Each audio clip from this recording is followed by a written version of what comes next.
প্রতিবেশীর সাথে আপনার মিল নেই, আফগানিস্তানের সাথে মিল নেই, পাকিস্তানের সাথে মিল নেই, নেপালের সাথে মিল নেই, মালদ্বীপের সাথে মিল নেই, ভুটানের সাথে মিল নেই, চীনের সাথে মিল নেই, মায়ানমারের সাথে মিল নেই। আমাদের সাথে মিল ছিল কন্যা যতদিন ছিল, কন্যা নেই, মিল নেই। কি আরম্ভ করেছেন আপনারা? আল্লাহর ঘরগুলো এভাবে ভেঙে দিচ্ছেন।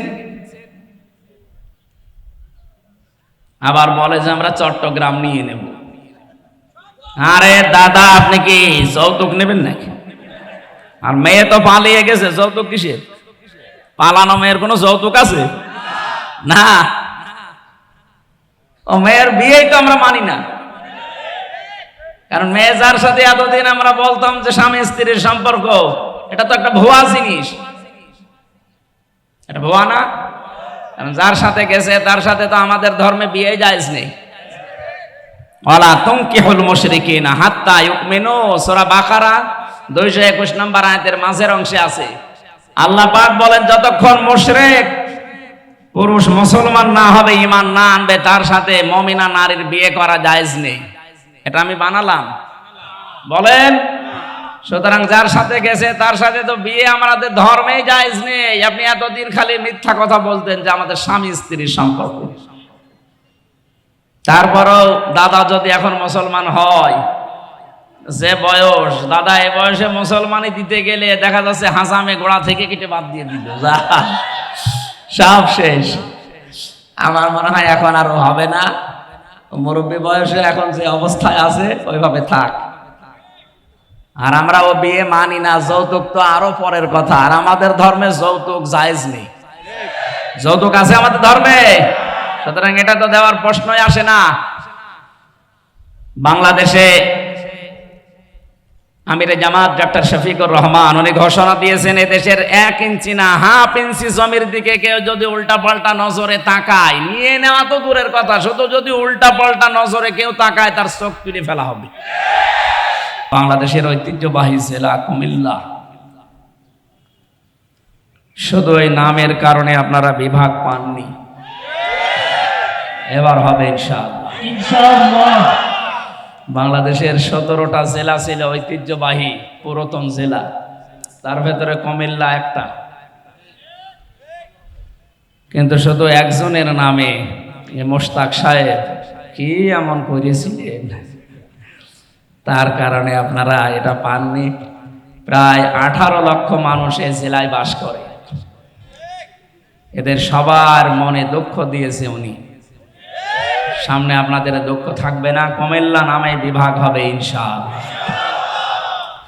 মহানগর পদোয়ার বাজার বিশ্ব রোড 22 নম্বর ওয়ার্ড, সন্ডু হোটেল প্রাঙ্গণে, সন্ডু হোটেল অ্যান্ড রেস্টুরেন্টের উদ্যোগে কবরবাসীদের রুহের মাগফিরাত কামনায় দিন রাত ব্যাপী 3য় বাৎসরিক ওয়াজ মাহফিল ও দোয়ার মাহফিলের সম্মানিত সভাপতি, আন্তর্জাতিক খ্যাতিসম্পন্ন মুফাসসিরে কোরআন, বিশ্বনন্দিত আলেমে দ্বীন, ইসলামিক চিন্তাবিদ হযরত মাওলানা পীরজাদা মীর মোহাম্মদ হাবিবুর রহমান যুক্তিবাদী, আতালাল্লাহু উমরাহু ওয়া বারাকাল্লাহু ফি হায়াতি, আমিন। এ মাহফিলের সহ সভাপতি জনাব মাওলানা জুবায়ের আহমেদ, খতিব বাইতুল মামুর সন্দু হোটেল জামে মসজিদ কুমিল্লা। এ মাহফিলের প্রধান মেহমান আন্তর্জাতিক খ্যাতি সম্পন্ন মুফাসসিরে কোরআন হযরত মাওলানা মোশতাক ফয়েজি, এটা ব্যতিক্রম ধর্মী পীর, নাগাইশ দরবার শরীফ কুমিল্লা। এ মাহফিলের প্রধান আলোচক আপনাদের কুমিল্লার কৃতি সন্তান, ইসলামিক চিন্তাবিদ, গবেষক, মুফাসসিরে কোরআন, হাজার হাজার আলেমের উস্তাদ মুহাদ্দিস রফিকুল্লাহ আফসারি, সাবেক মুহাদ্দিস ডামুড্ডা কামিল মাদ্রাসা শরীয়তপুর। আতালাল্লাহু উমরাহু ওয়া বারাকাল্লাহু ফি হায়াতি, বলেন আমিন। আলোচনা রেখেছেন এখানে অধ্যাপক মাওলানা রফিকুল ইসলাম ফয়েজি, মাওলানা হোসাইন মাহফুজ চুয়াডাঙ্গা, মুফতি মহিবুল্লাহ মাহবুবই, মাওলানা সোহাইল আহমেদ, মাওলানা এনায়েতুল্লাহ। এই মাহফিলে যাদের মাধ্যমে এসেছি আপনাদের এই সন্দু হোটেলের সম্মানিত পরিচালক বড় ভাই জনাব ইকবাল হোসেন, তার বাবা মায়ের রোহের মাগফিরাত কামনা করছি। আল্লাহ যেন জান্নাতুল ফেরদাউসের সর্বোচ্চ মাকাম তাদের দান করে। মঞ্চে বসা ওলামা ইকরাম, সামনে বসা মুসলমান ভাইরা, পর্দার আড়ালের সম্মানিতা মা এবং বোনেরা, প্রশাসনের ভাইরা, প্রাণ প্রিয় কুমিল্লাবাসী, বাংলাদেশে কুমিল্লা এবং নোয়াখালী এই দুই জেলাতে আলেম ওলামাদের বসবাস বেশি। সারা দেশে দিনের আলো জ্ঞানের আলো ছড়িয়েছে এই দুই জেলার আলেমরা। কিন্তু আবু সেহেলের বাড়ি যেখানে, মোহাম্মদ রসুল্লাহর বাড়িও সেখানে। এ জেলায় আলেমও বেশি, জালেমও বেশি। এখনো পর্যন্ত অনেকে আমরা দেখতে পাই, বিশেষ করে মডেল মসজিদের খতিব এবং ইমাম যারা 15.5 বছরে তারা যা করেছে আলেমের নাম নিয়ে, জালেমরাও এত নিচে নামে না। ইমামতি করতে হলে ইমান লাগে না? ইমান না থাকলে তার পেছনে নামাজ হবে? ইমান থাকার জন্য যে সমস্ত কাজ করা লাগে তার প্রথম কাজ হচ্ছে ফামাই একফর বিত্তাগুত, সে যেন তাগুত ছেড়ে দেয়। তাগুত ছেড়ে না দিয়ে যদি কেউ ইমানের দাবি করে, ও ইমান টেকে না। আর তাগুত ছেড়ে দিয়ে ইমানের দাবি করলে ফাকাদ ইসতামসাকা বিল উরওয়াতিল ওয়াসকা লা ইনফিসামা লাহা, সে আমার একটা মজবুত অবলম্বন ধারণ করবে যা কখনো ছিঁড়ে যাবে না। বাংলাদেশে তাকান, যারাই তাগুত ছেড়ে দিয়ে ইমান এনেছে তাদেরকে আপনি 57 দিন রিমান্ডে নিয়েও টলাতে পারেননি। ডক্টর শফিকুল ইসলাম মাসুদ তার জ্বলন্ত প্রমাণ। তারা ইমান এনেছে কিন্তু তাগুত ছেড়ে দিয়ে। যেন বাংলাদেশের ইতিহাসে এতদিন রিমান্ডে কেউ থাকেনি। জনাব দেলাওয়ার হোসেন, আমি রিমান্ডে ছিলাম, যে অফিসার ছিল আসাদুজ্জামান আসাদ, এই কোলাঙ্গার, এই শয়তান আমাকে বলছিল যে দেলাওয়ারকে আমি তার গরম করে ওর লজ্জাস্থানে ঢুকিয়েছি, ওর পুরুষত্ব নষ্ট হয়ে গেছে।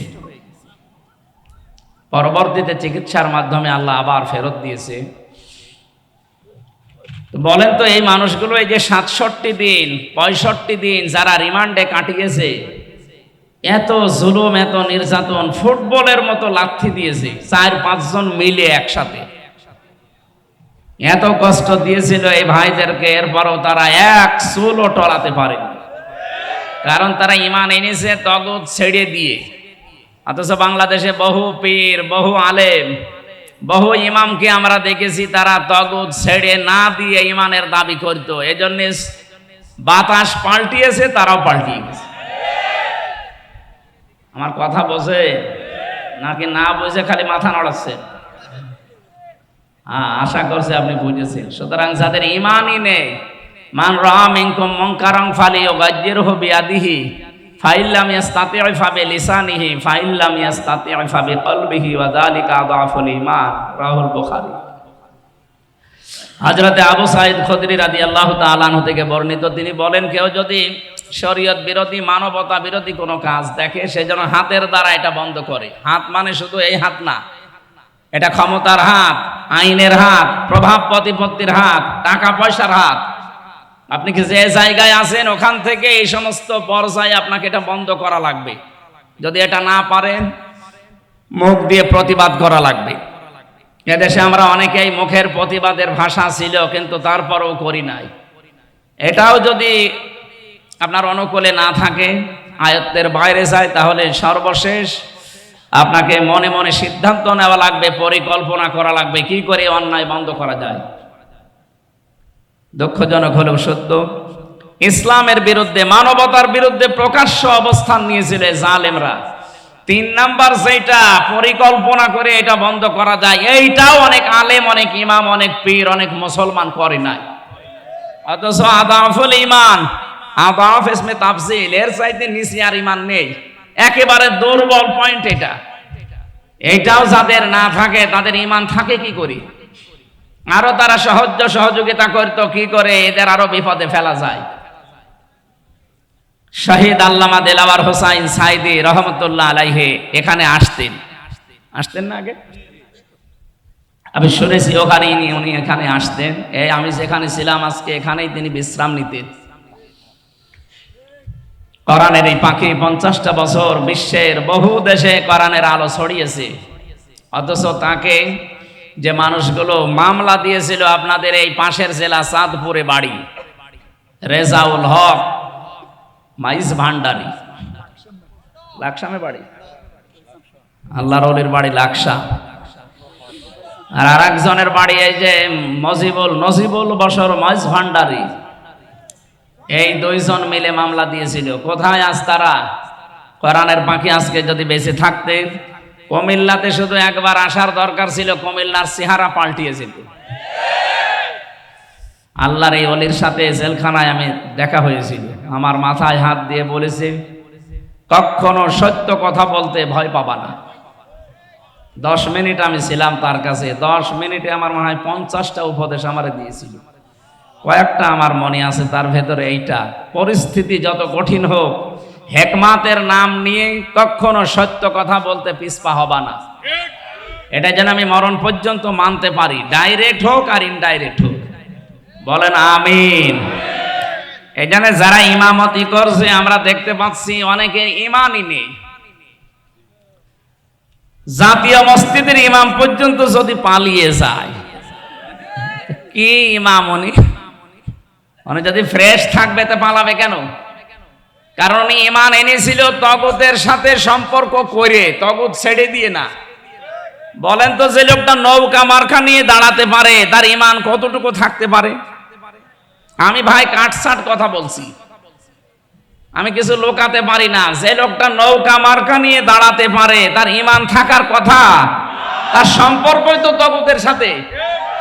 তগুতের সাথে সম্পর্ক থাকলে তার ইমান আনা হয়নি। আল্লাহ এই জন্য প্রথমে শর্ত দিয়েছেন ফামাই ইয়াকফুর বিত্তাগুত ওয়া ইউমিন বিল্লাহ। ইমান যদি কেউ আনতে চায় প্রথম নাম্বারে তাকে তগুত ছেড়ে দেওয়া লাগবে।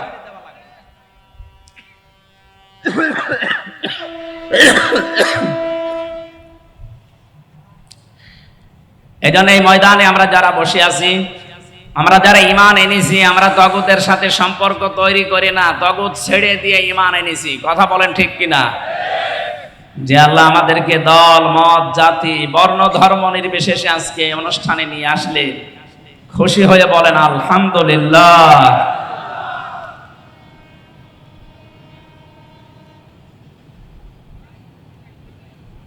দরুদ আর সালাম পড়ছি আমাদের নবী, মানবতার মহান শিক্ষক মুহাম্মদুর রাসূলুল্লাহ সাল্লাল্লাহু আলাইহি ওয়াসাল্লাম। প্রত্যেকটা বিষয়ে তিনি শিক্ষা দিয়েছেন। বুইস্তু মুআল্লিমান, আমাকে প্রেরণ করা হয়েছে শিক্ষক হিসাবে। এমন কোন দিক আর বিভাগ নেই যেখানে তিনি শিক্ষা দেননি। আমরা যে কোরআনে কারীম থেকে তেলাওয়াত করলাম, এটা পড়তে হলে 29টা অক্ষর লাগে। কয়টা? এর প্রতিটি অক্ষরে আমার নবীর সম্মান মর্যাদা আল্লাহ আরো উপরে তুলে দিয়েছেন।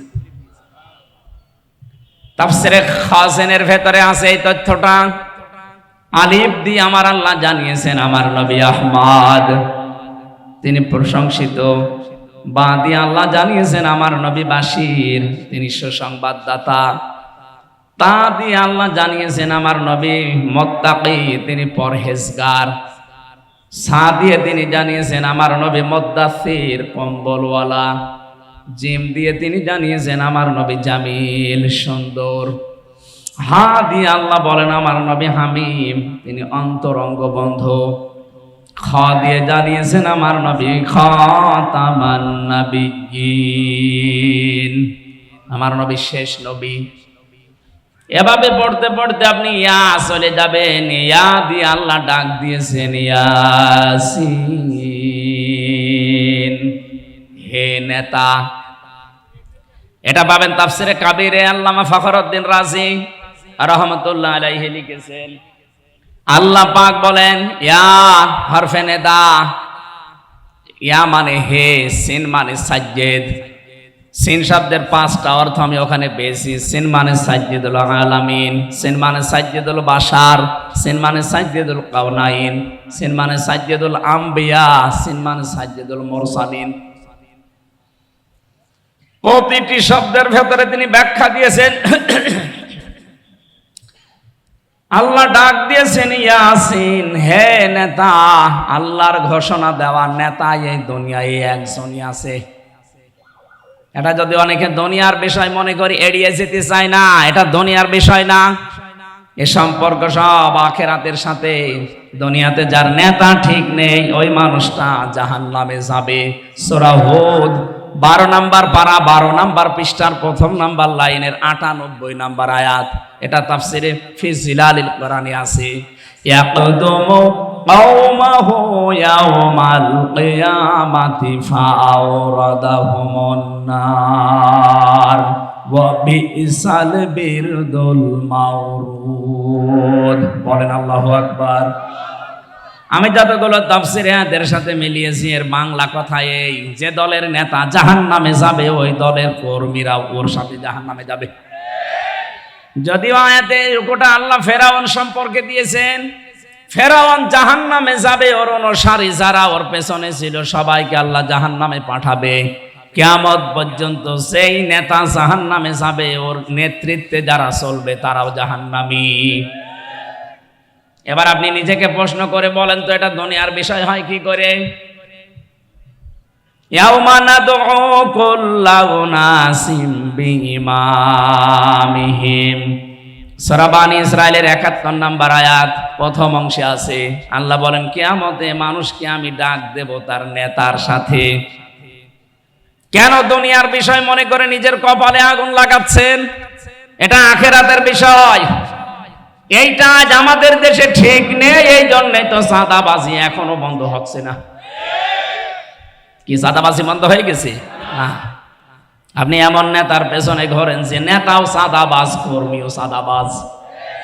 আমি এমন নেতার পেছনে ঘুরি যে নেতা ঘোষণায় দিয়েছে ইসলাম যদি দেশে আসে সর্বপ্রথম বন্ধ করা হবে চাঁদাবাজি।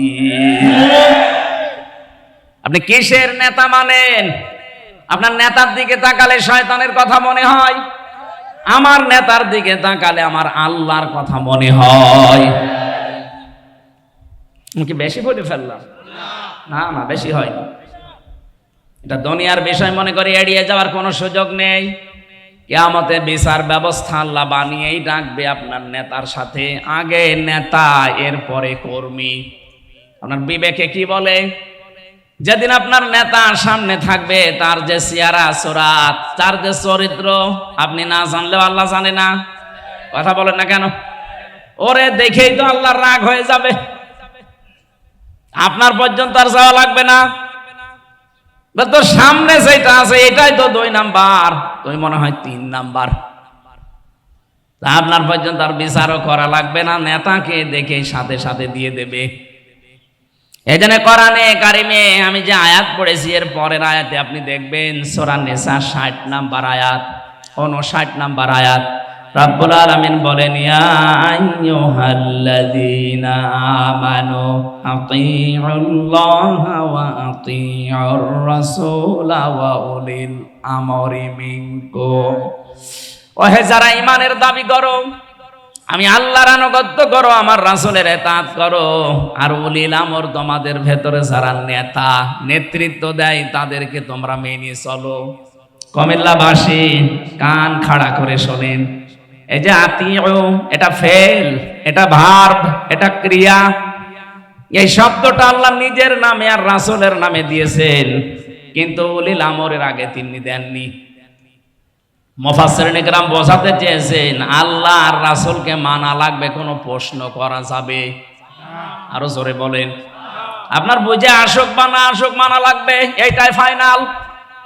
কিন্তু উলিল আমর যারা আল্লাহ রাসূলের পরে দুনিয়ায় নেতৃত্ব দেবে এদেরকে মানতে হলে মাস্ট বি দেখা লাগবে লোকটা আল্লাহ রাসূলকে মেনে চলে কিনা। আল্লাহ রাসূলকে যদি মেনে চলেও আমার আত্মীয় না হলেও ওইটাই আমার নেতা। আল্লাহ রাসূলকে মানি না, ও আমার বাবা হলেও ওরে আমি মানি না। এটা যত বদ্ধমূল করতে পারবেন দুনিয়ার জীবনে তত শান্তি পাবেন। এইটা বাস্তবতায় আমরা নিতে চাই না, অনেকে ভয় পায় আর বলে যে না হুজুর এটা রাজনীতি, এটা বলার দরকার নেই। এটা না বলতে বলতে তো আজ আমাদের অবস্থা এই পর্যায়ে পৌঁছিয়েছে। আমাদের বউগুলো এখন রাজমিস্ত্রি, আর আমরা যোগাইলে এক কথা বলছেন না?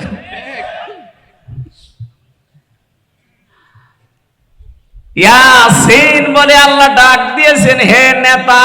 সিন শব্দের অর্থ বললাম পাঁচটা। প্রথম নম্বর অর্থ হতো সাজ্জিদুল আলামিন, আলম না। এখন বিশ্বে 257টা রাষ্ট্র আছে, কিছুদিনের ভেতরে আরো 6টা রাষ্ট্র বাড়তেছে। কথা বোঝে কি? এই যে 7 সিস্টার যদি ভেঙে যায়, আরো 6টা রাষ্ট্র বাড়বে।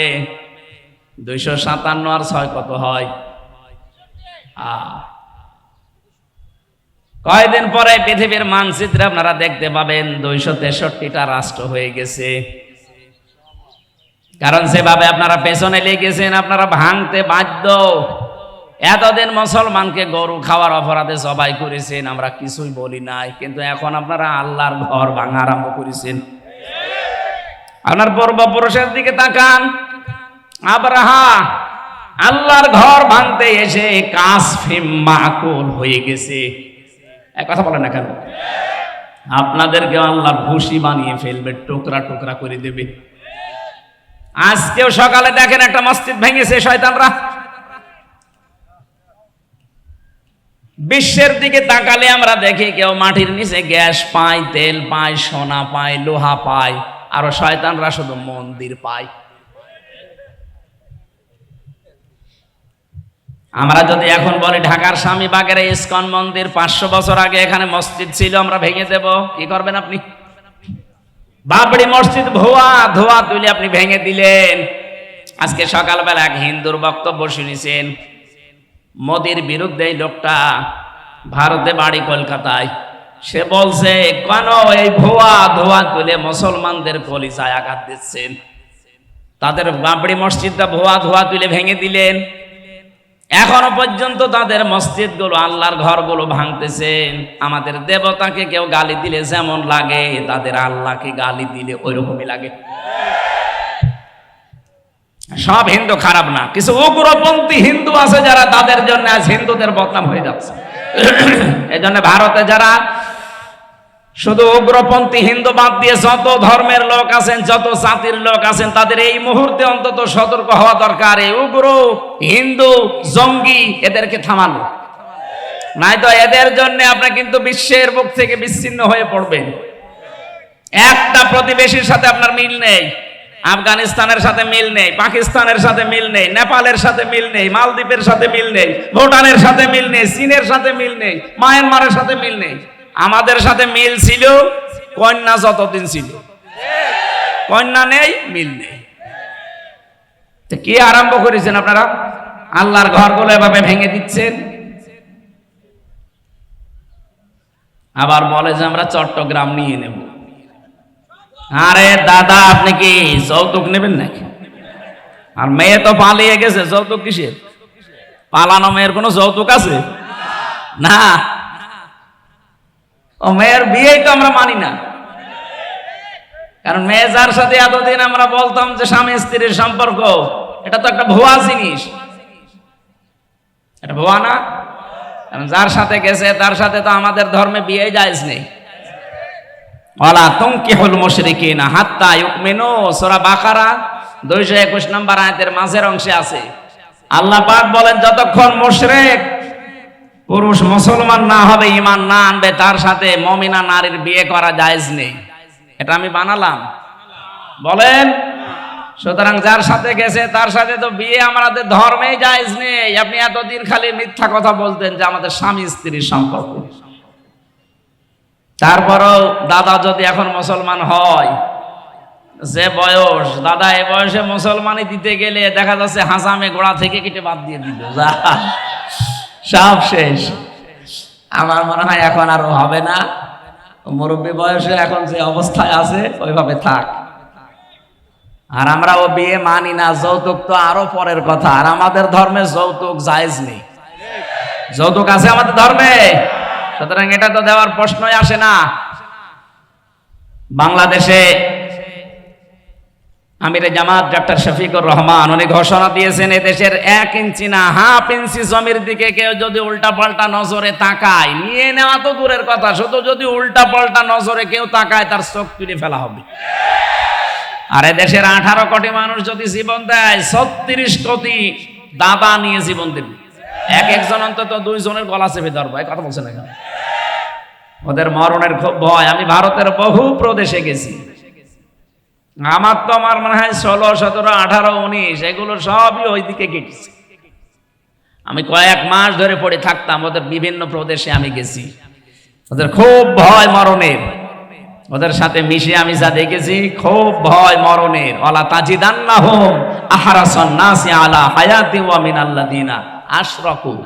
সূরা বাকারার ভেতরে আছে, আল্লাহ পাক বলেন ওয়ালা তাজিদান্নাহুম, লামে তাকিদ নুনে সাকিলা। আল্লাহ গ্যারান্টি দিয়ে জানিয়েছেন অবশ্যই আপনি তাদেরকে দেখতে পাবেন জীবনের প্রতি খুব বেশি মায়া তাদের যারা মুশরিক। আমাদের জীবনের প্রতি মায়া না, আমাদের মায়া হচ্ছে জান্নাতের প্রতি। আর ওদের মায়া মরণের একটু ভয় দেখাবেন, পাগল হয়ে যাবে। খালি বর্ডার বন্ধ হয়ে গেছে, আলু পেঁয়াজ পচতেছে, ভয়ে এখন কান্নাকাটি আরম্ভ করেছে, মানে না খেয়ে মারা যাব। আমাদের এতদিন ভয় দেখাতো যে আমরা দেন না খেয়ে মারা যাব যদি খাবার না পাঠায়। আরে ভাই, আমাদের ঈমান যাই আছে, এই ঈমানের উপরে ভিত্তি করে আমরা বলতে পারি আমাদের মুসলিম জাতির বছরে 1 মাস না খেয়ে থাকা ফরজ। আর আমাদেরকে আপনারা খাবারের ভয় দেখান, এখন নিজেরা পেছে পড়েছি মরে। আমরা আহ্বান জানাচ্ছি, যেহেতু প্রতিবেশী এই হিসাবে উগ্রপন্থী হিন্দুদেরকে সারা ভারতবর্ষ মিলে থামাবেন। যে যে ধর্মে অনুসরণ করেন, কিন্তু এই উগ্রদের, এই জঙ্গিদেরকে থামান।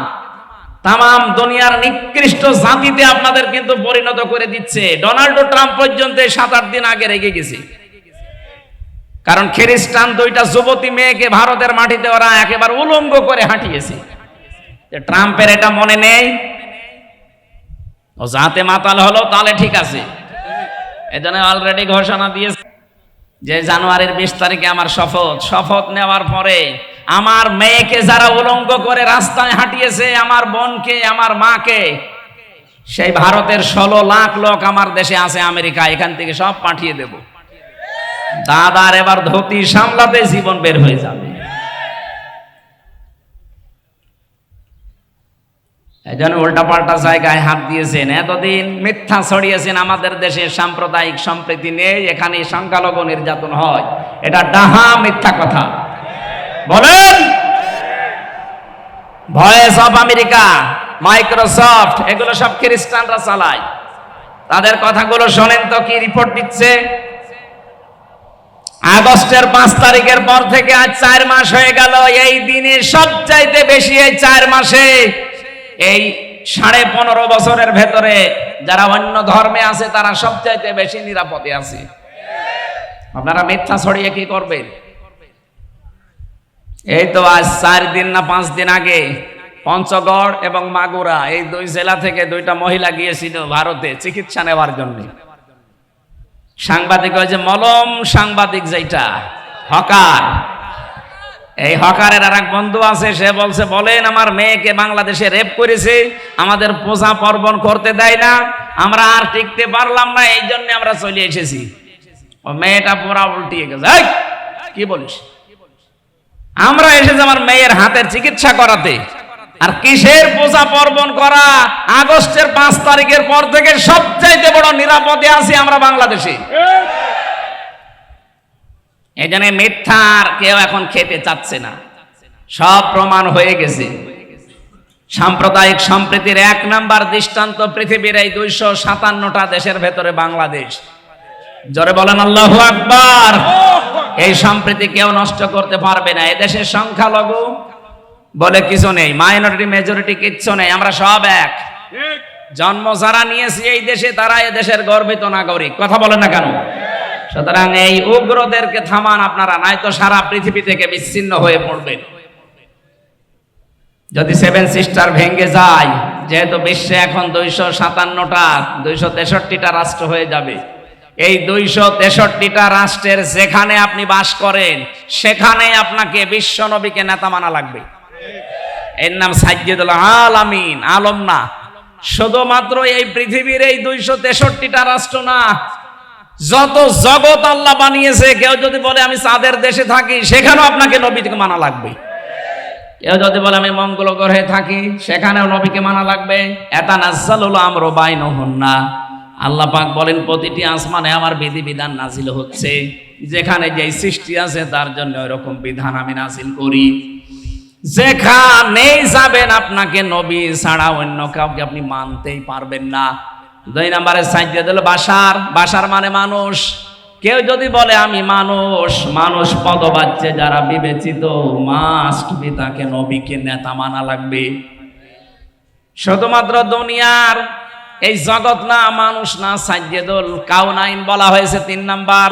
শুধু দুনিয়া না, আখেরাতেও আপনার জন্য আমার জন্য বিশ্ব নবী হবেন একমাত্র নেতা। অন্যান্য যত নবী আছে সবাই অপারগতা স্বীকার করবে, মুহাম্মদুর রাসূলুল্লাহ পড়ে যাবেন সেজদায়। 50 বছর কেটে যাবে এক সেজদায়। আল্লাহ পাক বলেন হাবিব মাথা তোলেন, সেজদা থেকে মাথা তোলেন। আজকে আপনি যা বলবেন, আপনার সব কথাগুলো আমি আজকে কবুল করে নেব।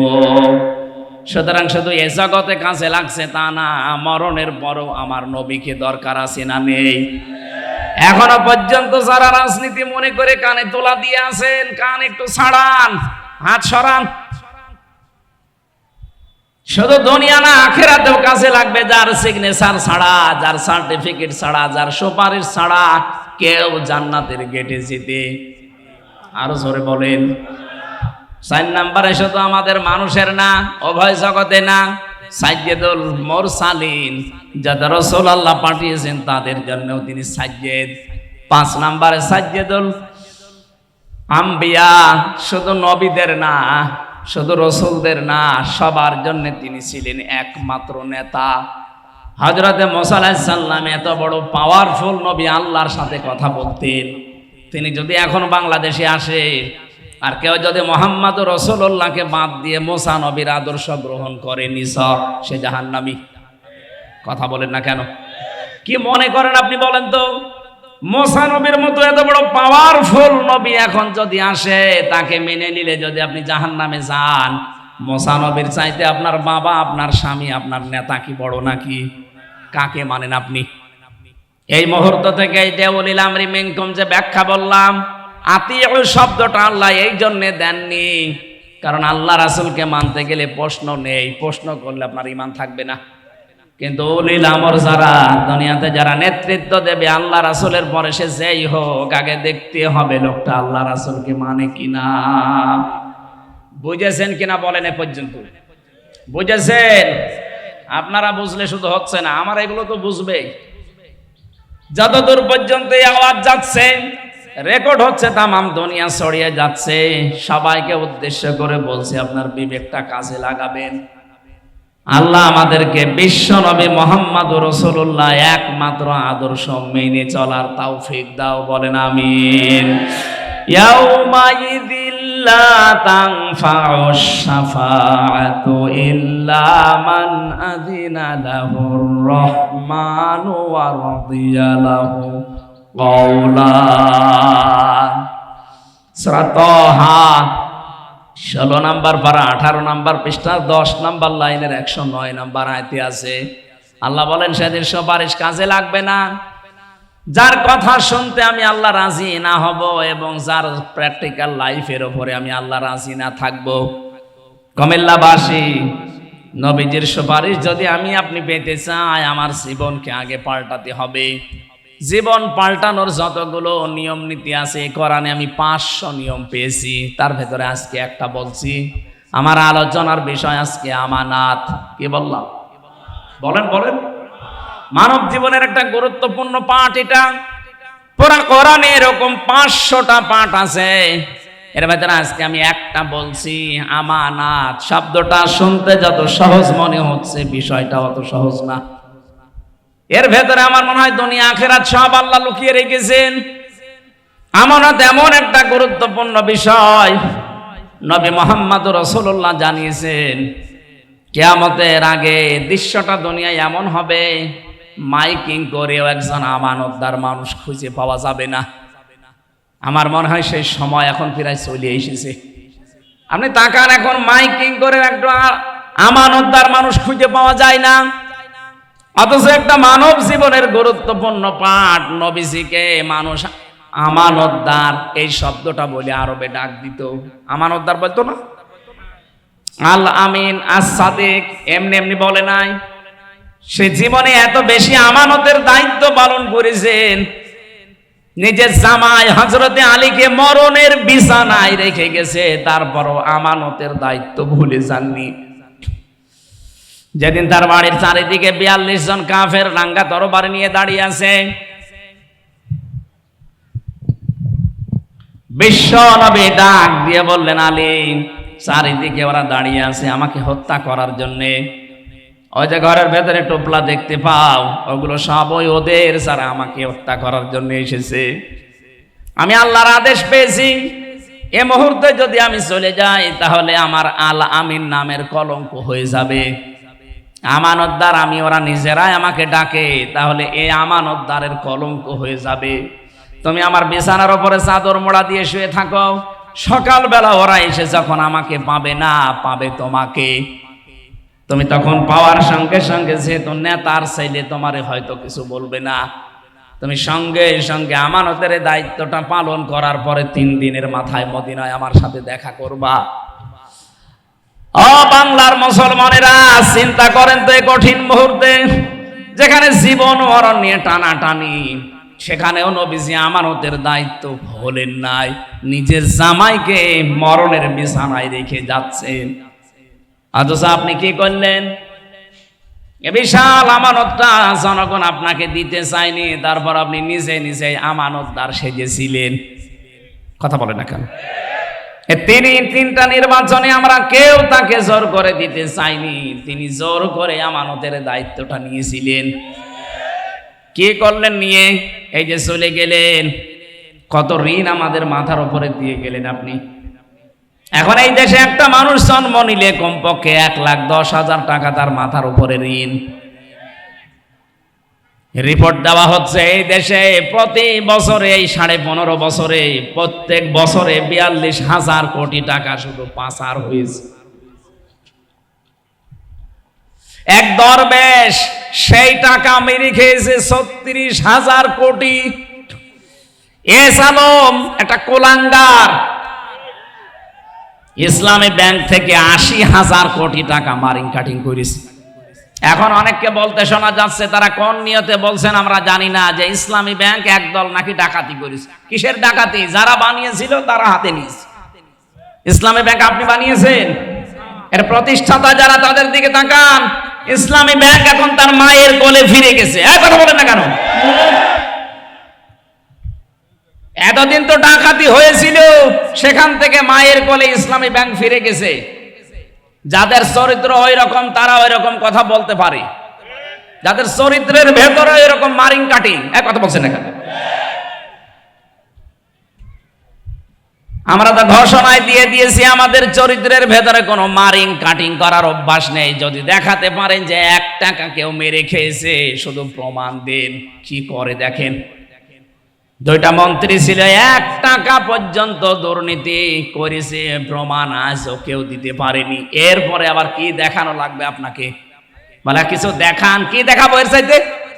মন্ত্রীর জায়গায় থেকে যদি ৪ আনা কোনো দুর্নীতি না পায়, এ বাংলাদেশের ইতিহাসে প্রথম যে মন্ত্রণালয় চালানোর পরে আবার কিছু টাকা বেঁচে গেছে, ওগুলো ফেরত দিয়েছে। কে দেবে বলেন? এই কুমিল্লা সাক্ষী কিছুদিন আগে নেতা এসেছিল, 5টা মোবাইল পাওয়া গেছে, সেটা আবার ফেরত দিয়ে দিয়েছে। বাংলাদেশের ইতিহাসে দেখান তো, এর চাইতে কি দেবে চরিত্রের মাধুর্যতা? আবার এই ঝঞ্ঝা বিক্ষুব্ধ পৃথিবীতে, যেখানে একেবারে চরিত্র ঠিক রাখাই কঠিন, সেখানে এই মানুষগুলোই মোবাইল ফেরত দিয়ে যায়। যেখানে ৫,০০০ টাকার ২০,০০০ টাকার মোবাইল ফেরত দিতে পারে, এরকম মানুষের কাছে কোটি টাকা দিলেও এরা ফেরত দেবে। আর আপনার কাছে গিয়ে তো মোবাইল ফেরত না, মোবাইলের খাপও ফেরত পাওয়া যায় না। আর আপনি শুধু ফতোয়া দেন না ইসলামী ব্যাংক ডাকাতি হয়ে গেল। ডাকাতি এতদিন হয়েছিল, এখন তার মায়ের কাছে ফিরে এসেছে।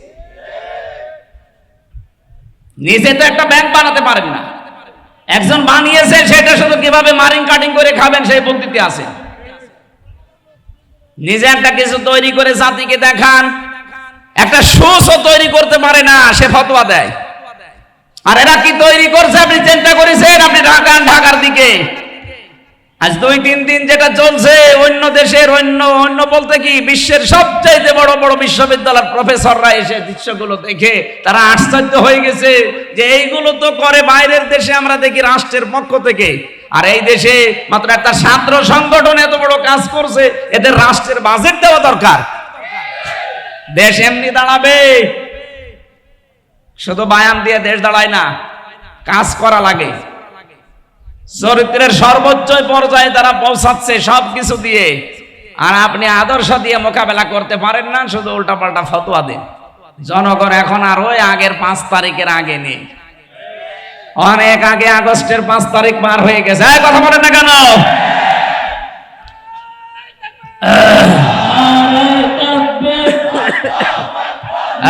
কথা বলতে দেন, কথা বলতে দেন। কুমিল্লাবাসী উনি 14টা সুটকেস নিয়ে চলে যাচ্ছে, আর নবীজি বলেন আলী এগুলো নিয়ে গেলে আমার আলামিন নামের কলঙ্ক হয়ে যাবে। আপনি এতগুলো সুটকেস নিয়ে চলে গেলেন, আপনার মুসলমান নাম আপনার হাজী নামের কলঙ্ক হইল না? সারা দুনিয়া থেকে এই যে এখন প্রকাশ হয়ে গেছে আমার দেশের মাধ্যমে, আপনি 14টা সুটকেস নিয়ে চলে গেছেন। পাইলটকে জিজ্ঞাসা করছে বাক্সগুলো উঠেছে, বলছে হ্যাঁ ম্যাডাম চলো। একটা মানুষকেও কিছু জিজ্ঞাসা করলেন না, কথাও বললেন না কারোর সাথে। আপনার এত দরকার সুটকেসের? যাওয়ার সময় যদি কাকু কেউ বলতো যে কাওয়া চলে গেলাম, কিছুই বলে নাই। আমারও বলিলেন, আমরা বলতে পারতো না যে 3 বছর জেল খাটালাম, কিছু মনে করো না, মাফ করে দিও, চলে গেলাম? এই কথা বলেন, তাও বলল না। তো দোয়া সাবে যায়নি, ওই সময় তো বাইরে ছিলাম। আপনার সুটকেস এত দরকার যে সুটকেসের খবর নিয়েছে, এগুলো উঠেছে বিমানে, হ্যাঁ চলো এবার যান, ওগুলো নিয়ে চলে যান। আপনার নামে কলঙ্ক হয়ে গেছে, আপনি হাসি না, আপনি বাজি। আপনাকে মুসলমান বলতো মানুষের ঘৃণা হয় এখন। কথা বলে না কেন? নবীজির কাজ ছিল মানুষের বোঝা বহন করে দেওয়া, মানুষের বোঝা হালকা করা, আর আপনি মানুষকে বোঝা দিয়ে গেলেন। এই 2780 জন মানুষ এখন হাসপাতালে কাতরাচ্ছে, কারো হাত নেই, পা নেই, চোখ নেই, অন্ডকোষ উড়ে গেছে। এগুলো তার পরিবারের জন্য, সমাজের জন্য, দেশের জন্য বোঝা না? এই বোঝাটা তো আপনি দিয়ে গেলেন। আপনি যদি চলে যাবেন তো কয়েকদিন আগে গেলে তো এই বোঝাগুলো এ দেশ এখন আর বহন করা লাগে। আর কথা বলে না কেন? কোটি কোটি টাকা ঋণ দিয়ে গেলেন আমাদের দেশে, চলে যাবেন তো আগের থেকে চলে যেতে পারলেন না? এই মহাসাগরে আমাদেরকে ভাসিয়ে রেখে গেলেন। এই জন্য আপনাকে নবীর উম্মত বলাও মনে হয় ঠিক না, কারণ নবীর কাজ ছিল মানুষের বোঝা। তাহমিলুল কাল্লা, তাহমিলুল কাল্লা, তিনি বোঝা বহন করতেন, হালকা করে দিতেন, আর আপনি বোঝা আরো দিয়ে গেলেন। ইন্নাকা লা তাসিলুর রহিমা, হে নবী আপনি ভয় পাবেন না। কিসের ভয় আপনার? আপনি তো মানুষের সম্পর্ক ঠিক রাখেন। আর 15.5 বছরে কার সাথে আপনার সম্পর্ক আছে বলেন? কোন আলেমের সাথে আপনার সম্পর্ক নেই। যেগুলো আলেম নামে সম্পর্ক ছিল সবগুলো জালেম। এই ফরিদউদ্দিন মাসউদ একটা টাটকা নির্ভেজাল জালেম। ওইটা কোরআনের পাখির নামে ও ফাঁসির আদেশ চেয়েছে শাহবাগে গিয়ে, ওটারে আলেম বললে গোনা হবে। যেই দিন এরকম উল্টাপাল্টা কাজ করেছে, আর একজনকে দেখতাম বাইতুল মোকাররমের ইমাম, কওমি জননী নাম দিয়েছে জালেমাকি। ওই দিন 76 জন আলেম আমার সাথে জেলখানায়, কওমি মাদ্রাসা, মাওলানা মামুনুল হক সহ প্রত্যেকে বরদোয়া দিয়েছে যে করলো কি এই লোকটা। হ্যাঁ, শাপলা চত্বরে হাজার হাজার মানুষকে যায় যে মহিলার ইঙ্গিতে দুনিয়া থেকে বিদায় করে দিল, আর আমরা এখনো পর্যন্ত যে মহিলার ইঙ্গিতে জেল খাটতেছি জেনার তহমত মাথায় নিয়ে। মামুনুল হকের মামলা কি ছিল? ব্যভিচারের মামলা। জেনার মামলা দিয়েছে আমার নামে, আর আমার জাতি ভাই হয়ে ওই জালেমাকে নাম দিচ্ছে কওমি জননী। ওই দিন একেবারে সারা দিন সারা রাত ধরে শুধু জেলখানে ওর নামে বরদোয়া হয়েছে। এইগুলোকে জালেম বলবেন না আলেম বলবেন কোন কারণে আপনি? এই আলেম নামে জালেমদের সাথে আপনার সম্পর্ক, কোনো আলেমের সাথে আপনার সম্পর্ক ছিল না। আরো আলেমদেরকে ধরে ধরে কাউকে গুম করেছেন, কাউকে খুন করেছেন, কাউকে আটক করে রেখেছেন বছরের পর বছর। নিজে আমার রিমান্ডে বলতো যে অফিসারগুলো যে আপনার কোনো দোষ নেই, আমরা জানি, তে আমার দোষ নেই, আপনারা নিজেরাই বলছেন, এভাবে আমাকে এত কষ্ট দেন কেন? এভাবে টাঙিয়ে রাখেন আপনাকে, আমার মাথায় দড়ি বাঁধা, মনে হচ্ছে ছাগল বেঁধে রেখেছে। আপনি হাসতেছেন, আমি আর যাই হয় আমার নামের আগে একটা আলেম লিখা নেই। এক কথা বলেন না কেন? কিয়ামতে আল্লাহ আলেমদেরও যখন বিচার করবেন, হাদিস চারিদিকে ঘিরে নেবেন কুদরতের কাপড় দিয়ে, যেন অপমান বেশি না হয়। আর আপনি অপমান আরো যেন বেশি হয় সেই কাজ করেছেন। কালো কাপড় দিয়ে চোখ বাঁধা, হাত পেছনে বাঁধা, সামনে বাঁধলে তো হয়, পেছনে বাঁধে যেন হাত কেটে যায়। আবার ডান্ডা বেড়ি লাগানো পায়ের সাথে। আমার এমনি শরীর চলে না, 3টা বছরে তো কোনো চিকিৎসা দেননি। এই অবস্থায় যদি হাত বাঁধা, পা বাঁধা, চোখ বাঁধা, আবার মাথায় দড়ি দেওয়া, কি শুরু করেছেন? আবার মাথার উপরে টুপি দিয়ে দিত, হেলমেট, বুকে একটা কিছু দিত যেন কেউ গুলি না মারে। এই যে ভণ্ডামিগুলো শুরু করেছিলেন আলেমদের সাথে, সম্পর্ক আপনার কার সাথে ছিল? দেশের মানুষ আন্দাজে আপনাকে নাম দিত মানুষ কন্যা। যারা সামনাসামনি এরকম প্রশংসা করতো, কই তারা আজকে? আর সবগুলো আপনার বিরুদ্ধে বলছে। এই যে পলক, এই কথা বলেন না কেন? ইন্টারনেট বন্ধ করে দিয়েছিল আপনার ইশারায়, পলক এখন সব বলে দিচ্ছে। তাও তো এখনো পলককে ডিম দেয়নি, ডিম দিলে সব বলে দেবে। সম্পর্ক যারা ঠিক রাখে মানুষের সাথে, বিশেষ করে আত্মীয়তার সম্পর্ক, রক্তের সম্পর্ক, তাদের কোনো ভয় নেই। আর যারা এই সম্পর্কগুলো আরো নষ্ট করে, তাদের ভেতরে আল্লাহ ভয় ঢুকিয়ে দেয়। এমন ভয় দিয়েছে দুপুরের খাবার খাবে সময় পায়নি। খালি বলেছিল 5 মিনিট, তারপরও সময় দেয়নি। বলে না সে সময়ও নেই, ভয়তে আগেই পালিয়ে গেলেন। পৃথিবীতে যারা পালিয়ে যায় তারা আবার ফিরে আসে, এরকম ইতিহাস আমি পড়িনি। 805 বছর আগে পালিয়েছিল লক্ষণ সেন, আজও ফিরে আসেনি। এসেছে, চলে গেছে, হারিয়ে গেছে। কিছুদিন আগে আশরাফ ঘানি পালিয়েছিল, ফিরে এসেছে? এক কথা বলেন না কেন? মালদ্বীপের রাজা পালিয়েছিল, শ্রীলঙ্কার রাজা, ফিরে এসেছে? না, ফিরে আসার ক্ষমতা এখন আর নেই। এই যে আসাদ, বাশার আল আসাদ চলে গেছে, আসতেছে আর, আপনিও গেছেন আর আসবেন না। আপনার কথা মতো অনেকেই দেশকে উস্কানিতে পা দিয়ে বিভিন্ন জায়গায় অঘটন ঘটাচ্ছে। এদেশের মানুষ কিন্তু সত্যি কথা বলছি, এখন আর আগস্টের 5 তারিখের আগে নেই। কেউ উস্কানিতে পা দিয়ে যদি এই দেশকে অস্থিতিশীল করার চেষ্টা করেন, এ দেশটা এখন ছাত্র জনতা আমাদেরকে আমানত দিয়েছে। এই আমানতের খেয়ানত আমরা করতে, আরো জোরে বলেন করতে। গোপালগঞ্জের কিছু মানুষ আবেগে লাফিয়েছিল, এমন পিটানো পিটিয়েছে পুলিশে, প্রশাসনে, আর্মিতে, পেছনে বান্দরের পেছনের মতো লাল হয়ে গেছে। ওই কয়েকদিন শুনলাম যে গোপালগঞ্জ থেকে কেউ যদি ঢাকায় আসে, বাসে আসবে, বসে আসলে 300 টাকা, দাঁড়িয়ে আসলে 1000 টাকা। কুমিল্লার মানুষের তো তার উপরে এমনি একটা রাগ আছে যে বিভাগ দেয়নি। এ বিভাগের মানুষ অন্তত বিভাগ হবে সামনে, যেহেতু এই জেলার মানুষ আবেগে যেন কারো চক্রান্তে পা দিয়ে, উস্কানিতে পা দিয়ে দেশের 12টা বাজানোর চেষ্টা করবেন না। যারা করেছে তারাও থামবে আশা করছি। এদেশে আমরা এখন সব এক, শুধু ওই 14 দল বাদ দিয়ে বাকি আমরা যারা আছি সবাই মাজলুম। এখন যদি কোনো ঝামেলা তৈরি করেন না, জাতি কিন্তু আপনাকে ক্ষমা করবে না। এই জন্য আমানতের দায়িত্ব নবী নিজে জীবন দিয়ে পালন করছিলেন, আর আপনি আমানতের দায়িত্ব পেয়ে সবগুলো নিয়ে খেয়ানত করে চলে গেলেন। আপনি নবীর উম্মত দাবি করতে পারেন না, এর পরের গুলো তো একটাও মানেন না।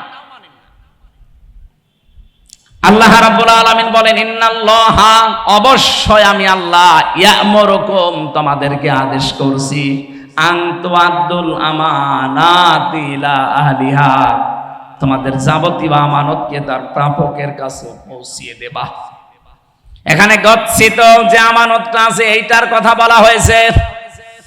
তাফসীরে ইবনে কাসিরের ভেতর থেকে শোনাচ্ছি, হযরতে ওসমান ইবনে তালহা রাদিয়াল্লাহু তাআলা আনহা, তার ঘটনা এই আয়াতের ভেতরে আছে। নবীজি মক্কা বিজয় করলেন, নিজে উঠের উপরে চড়ে তাওয়াফ করলেন, লাঠি দিয়ে হজরে আসওয়াদকে তিনি স্পর্শ করলেন। এরপরে হযরতে তালহা ওসমান ইবনে তালহাকে ডাক দিয়ে বললেন, এই নাও চাবি, কাবার এই চাবি। দরজা খুলে তিনি 2 রাকাত নামাজ আদায় করে চাবিটা দিয়ে দিলেন। বলেন, কিয়ামত পর্যন্ত তোমার বংশের কাছে এই আমানতটা থাকবে। এই আয়াতটা তিনি ওই সময় তেলাওয়াত করে জানালেন, অবশ্যই আল্লাহ নির্দেশ দিয়েছে তার আমানতকে তার প্রাপকের কাছে পৌঁছিয়ে দাও। আমানতের কথা কেন বারবার বলছি? আমার এই জীবনে আমি কোরআনে কারিমে পড়াটা পড়ে আমানত পেয়েছি প্রধানত 27 প্রকার। কত? 27 প্রকার। আপনি কি ঘুমাচ্ছে? 27 প্রকার আমানতকে দুনিয়ায় আপনাকে পালন করে দেখানো লাগবে। তার প্রথম প্রকার আমানত হচ্ছে আপনার জীবনটা। এটা আল্লাহ পাক পক্ষ থেকে আপনাকে একটা আমানত দিয়েছেন, মন মতো আপনি ব্যবহার করতে পারবেন না। এমনকি নিজের অঙ্গ প্রত্যঙ্গ যা আছে একটা নিজে নষ্ট করে ফেলতে পারেন না। এটা আমানতের খেয়ানত হবে। অলা তুহলিকু আনফুসাকুম। সূরা বাকারার ভেতরে আছে আয়াতটা, বাংলা অর্থ হচ্ছে নিজেদেরকে নিজেরা ধ্বংসের ভেতরে ফেলে দিবা না।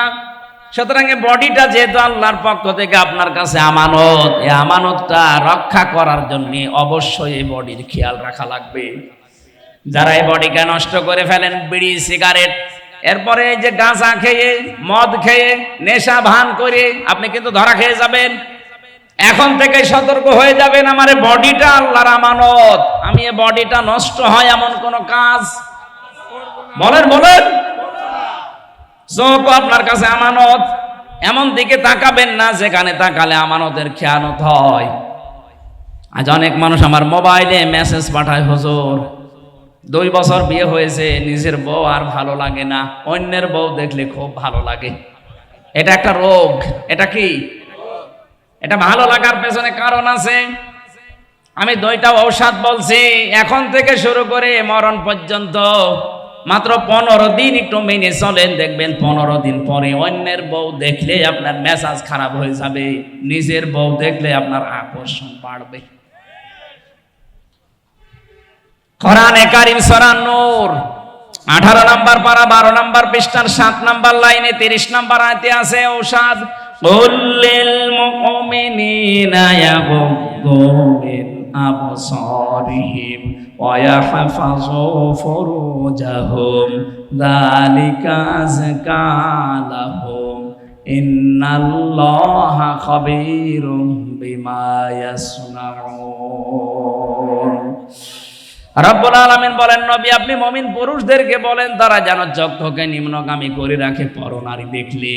14 জন নারী বাদ দিয়ে দুনিয়ায় যে মহিলা আপনার সামনে পড়ুক না কেন, মাস্ট বি আপনাকে চোখ নিচের দিকে করা লাগবে। আপনি একটু 15 দিন মেনে চলেন, মাত্র 15 দিন। 14 জন মহিলা বাদ দিয়ে যত মহিলা দুনিয়ায় আছে দেখলে আপনি চোখ নিচের দিকে করবেন। 2 নম্বরে লজ্জা স্থানের হেফাজত করবেন। মেয়েরা যদি কারো সাথে মোবাইলেও কথা বলেন, মা বোন যারা শুনতে পাচ্ছেন, প্রথম নাম্বারে আপনার কথা হবে মোবাইলে খুব শর্টকাট কথা। যদি কারো সাথে বলেন, 14 জন পুরুষের সাথে আপনি কথা বলতে পারেন, এই 14 জনের বাইরে যদি কাবা শরীফের ইমাম কল দেয়, আপনি মোবাইলে কথা বলবেন খুব শর্টকাটে। 2 নম্বরে ভাষা হবে রুক্ষ সূক্ষ্ম। কথা বুঝতেছেন? এগুলো না, আপনার কথাবার্তারা শুনে আরো অনেকে দেখি চলে আসে, আপনার কাছে আসতে চায়। আজ পরিবার অবক্ষয়ের পেছনে কারণ আমার মনে হয় মোবাইলের এই উল্টাপাল্টা কথাগুলো। প্রতিদিন দেখবেন অনশন করছে মেয়েরা, 2-3 বাচ্চার মা এসে চলে এসেছে আফসারি সাহেবের বাড়ি। কি অনশন? বিয়ে করা লাগবে। কেন? এই মোবাইলের ব্যবহারটা সঠিক হওয়া লাগবে। 15 দিন মাত্র একটু চেষ্টা করেন, 15 দিন পরে একটা অনির্বচন সুখ আপনার মনের ভেতরে আল্লাহ দান করবে। শব্দটা কি বললাম? একটা অনির্বচন সুখ আপনি পাবেন। বাচ্চারা দেখবেন, মুরগির বাচ্চা যখন এর ডানার নিচে আশ্রয় নেয়, ওর পালক পর এত মোলায়েম, এত সফট, এত কোমল, একটার সাথে যখন আরেকটা লেগে যায়, ওর নিচে যখন চিল কাকের থেকে বাঁচার জন্য আশ্রয় নেয়, এই বাচ্চারা যখন দেখে যে মায়ের পালক একটার সাথে আর একটা লেগে গেছে, একটা সফট কমল এমন সুন্দর একটা নিচের জায়গা হয়ে যায়, ওখানে এই কম পালকের সাথে আর একটা পালক লাগলে একটা ঘর্ষণ লাগে, ঘর্ষণ, ওটাকে বাংলায় অনির্বচন সুখ বলে। তখন বাচ্চারা কিচির মিচির আওয়াজ দেয়। তাফসিরে আমি পড়েছি, কোন মানুষ যদি সত্যি 15 দিন পর্যন্ত আল্লাহর এই দুইটা ঔষধ পালন করতে পারেন, তখন দেখবেন জায়েজ জিনিসের প্রতি আপনার আকর্ষণ বেড়ে যাবে, অন্যায় কোনো অবৈধ জিনিস দেখলে আপনার রাগ হবে। আমরা এটা চাই না, কথা বলেন। যাদের মোবাইলে এমন কোন কারো নাম্বার লেখা আছে যে নাম্বারে কথা বলা আপনার জন্য জায়েজ না, এরকম মোবাইলে যদি কারো সাথে কথা বলে থাকেন, সেটিং করে থাকেন, এক্ষুনি ওই নাম্বার ডিলিট করে দিন, এখনই ডিলিট করে দেন। এটা একটা আমানত আপনার জন্য, এই আমানত রক্ষা করেন। 15 দিন আমি সময় দিলাম, আল্লাহর কসম আমি নিজে পরীক্ষা করে বলছি, 15 দিনের ভেতরে মাস্ট বি আপনাকে আল্লাহ একটা পরিবর্তন এনে দেবে।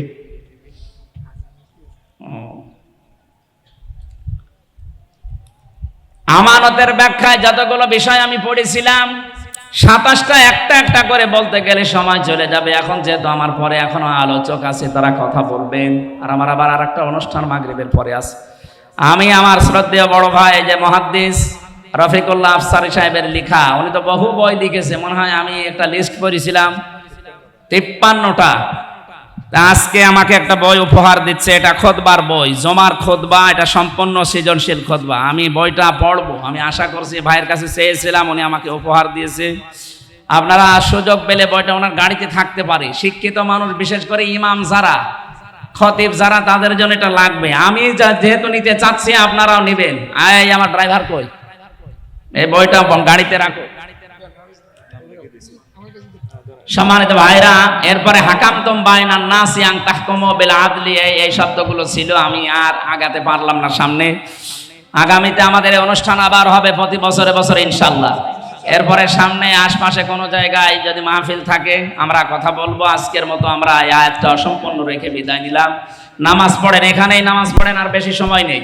নামাজের পরে মুহাদ্দিস রফিকুল্লাহ সাহেব উঠবেন ইনশাআল্লাহ, ওনার পরে আবার মাওলানা হাবিবুর রহমান যুক্তিবাদী সাহেব আছে, এরপরে যে পীর সাহেব কি জানো মোশতাক ফায়েজি সাহেব আছে, আমরা কথা শুনবেন একটার পর একটা। আমিন। বারাকাল্লাহু লানা ওয়া লাকুম ফিল কোরআনিল আযীম। আসসালামু আলাইকুম ওয়া রাহমাতুল্লাহ।